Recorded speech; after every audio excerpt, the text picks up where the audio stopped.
Hello, CHistrue here. Today I'd like to discuss the hidden legacy of Albert Einstein. The legacy of Albert Einstein that is not well discussed. Now, what is out there in the popular culture when we associate with Albert Einstein? E equals mc squared. As a rocket ship accelerates to near the speed of light, time slows down. The twin experiment. The bending of space-time. Some even go as far as to note that his theories were instrumental in coming up with quantum physics, but then that he didn't accept all of the ideas associated with quantum physics. Black holes are sometimes associated with Albert Einstein more because of his theory of general relativity than their actual discovery. Or people might not even focus on all of that so much as they love the old man with the gray hair and his tongue sticking out. We have rap videos. Albert Einstein versus Stephen Hawking. Loved it. It was great. We, in a way, are Einstein mad. In a good way. It's a good kind of madness. It's a kind of madness that stimulates creativity. It stimulates the idea that although we can never reach the speed of light, we can reach it with our minds. And I think these are good things. But there's a side to Albert Einstein we need to discuss, and that's the political side. That is the side of Albert Einstein that spoke truth to power. That is the side of Albert Einstein that acknowledged that it was his work that led to the nuclear bomb. It was not the work of anybody else that he was instrumental, at least in the theoretical aspects of it. I mean, obviously, he wasn't part of the Manhattan Project, but he was instrumental. The theory of special relativity was instrumental to the implementation of to the discovery of atomic energy, the splitting of the atom. He knew it, and we know it, and he knew that he had a moral responsibility. You know what the irony was? He was a pacifist long before his role in the development of the atomic bomb. And he continued to be a pacifist long after.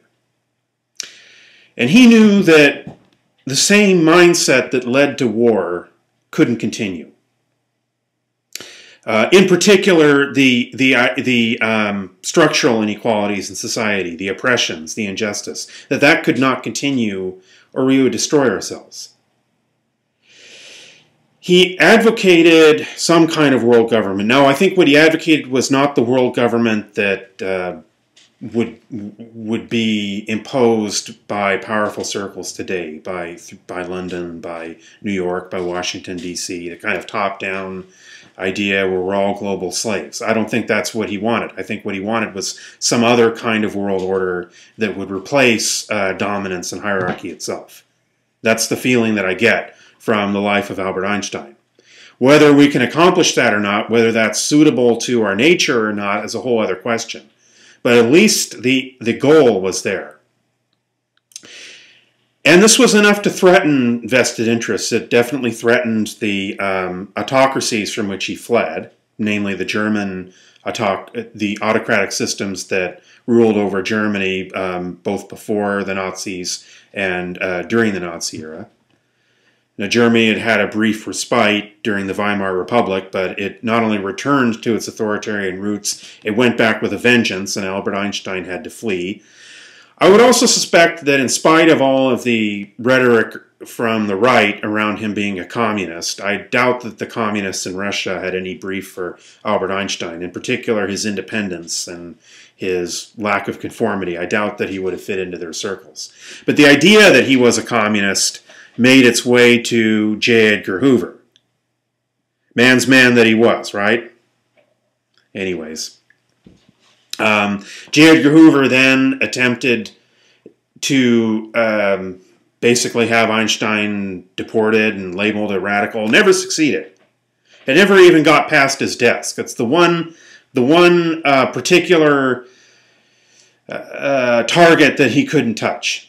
And that's because Albert Einstein had an aura of moral power around him. You know, at that time, Albert Einstein was voicing ideas that were not so out of the mainstream. I noticed that, I'm going to take a little bit of a digression here. I noticed that PBS, it was some kind of PBS show with Tavis Smiley on it, and he was talking about how he's trying to get President Obama, he and Cornel West are trying to get President Obama to have a conference on on poverty within the United States and trying to eradicate it. And he's trying to get President Obama to do that because there's probably no chance that once he leaves office that will happen. So our best chance of having that would be under President Obama, but the chance of it is very slim. I doubt it'll happen. Okay.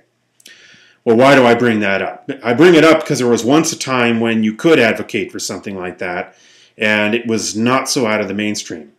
Moderate Republicans could advocate for something like that. Eisenhower Republicans. By the way, Eisenhower warned about the military-industrial complex. That's neither here nor there. And so Einstein, in his era, you could advocate for ideas of world peace I mean, think about what's radical these days, what's out of the mainstream. World peace, the rule of law, follow the Constitution, don't torture people. These are ideas you cannot, that the court system ought to be fair and not biased towards the rich, that we ought to have some kind of decency in our political and economic culture. I mean, these are ideas you can barely voice these days. Think about how far things have gone.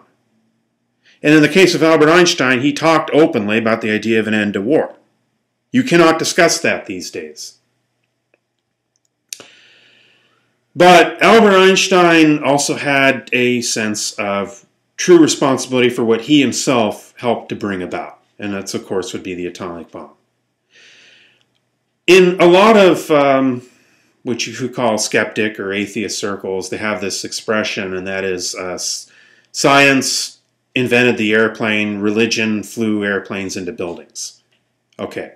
Now, I am second to none in any denunciation of religion in its role, and in terms of organized religion and its role in the oppression of women, homophobia, including very hypocritical homophobia, like, J. Edgar Hoover, his homophobia, or the homophobia of the various religions where they have their own scandals going on. Also, the oppression of the poor as sanctioned, or the oppression of slaves. I'm second to none in that. But you also have to note that science itself is morally neutral. Science invented the airplane, it also invented the atomic bomb. And science, just like fundamentalist forms of religion have been used to oppress people, there are fundamentalist forms of materialism, I mean philosophical materialism, that have been similarly so used. Eugenics would be a great example. Stalinism could be possibly an example. Why do I bring this up? I need to get to the punchline here. The morality of science is not inherent in the science, it's inherent in the scientist. It's inherent in the moral responsibility of the scientist to speak truth to power the way that Einstein did. Those of you who are scientists watching this have a moral responsibility to not be bought off by the system, to not deny climate change because some corporation or some oil company bought you off, to not become a slave to the military-industrial complex, to not say, oh, well, war is just human nature and it's just our evolutionary heritage, so get over it, CHistrue.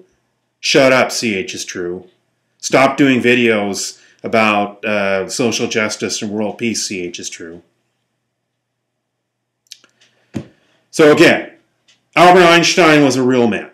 He was not a nice guy, quote unquote, because nice guys are not really what I aspire to be. I aspire to be a kind person, a compassionate person. Nice people can be like Adolf Eichmann and just follow orders. That's the opposite end of brutal. It's brutality without the courage. But kindness, that's really what we aspire to. Let us hope that something of Albert Einstein's vision can become a reality. Not the world government of the top-down kind like they're trying to implement now, but something where there's real transformation from the bottom up. I hope so. CHistrue.